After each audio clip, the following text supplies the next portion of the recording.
মহাভারতের একটা কনসেপ্ট সবাই জানে যে ভালো কাজ করা মানে যারা পাওয়ারফুল মানুষ থাকে তারা যদি ভুল কাজ করতে শুরু করে দেয় তাহলে তার পরিণাম খুব খারাপ হয় এবং পাওয়ারফুল এবং ভালো মানুষদের সবসময় ভালো কাজ করা উচিত। তার কারণ এই প্রথম কথা, পাওয়ার সবাই পায় না। এটা সবচেয়ে বড় এক্সাম্পল হচ্ছে ভীষ্ম, মানে ভীষ্ম পিতামহ, সবাই নিশ্চয় ওনার সম্বন্ধে জানে। ওনার গুরুদেব হচ্ছে বৃহস্পতি আর পরশুরাম। একজন হচ্ছে শস্ত্রবিদ্যায় হচ্ছে হাইয়েস্ট, আর একজন বৃহস্পতি তো বলে সবারই গুরুদেব। তো তারপরেও উনাকে চালনা করতো কারা? এক ধৃতরাষ্ট্র, যার নাকি চোখ নেই। সত্যবতী, উনি একজন মৎস্যকন্যা।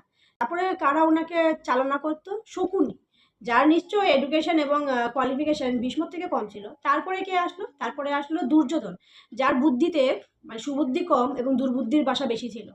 সবার দ্বারা চালিত হয়েছে সবচেয়ে পাওয়ারফুল যে ছিল শ্রীকৃষ্ণের আগে, শ্রীকৃষ্ণের জন্মের আগে বিশ্বই তো ছিলেন যে সবচেয়ে পাওয়ারফুল ছিলেন, তো উনি চালিত হতেন এদের দ্বারা। পুরো জিনিসটা একটাই ইন্ডিকেট করে যে নিজের বিদ্যে বুদ্ধির ব্যবহার যদি আমরা ভালো কাজে না ইউজ করি তাহলে সেই জিনিসটা আদৌ আমাদের কোনো কাজেই আসে না।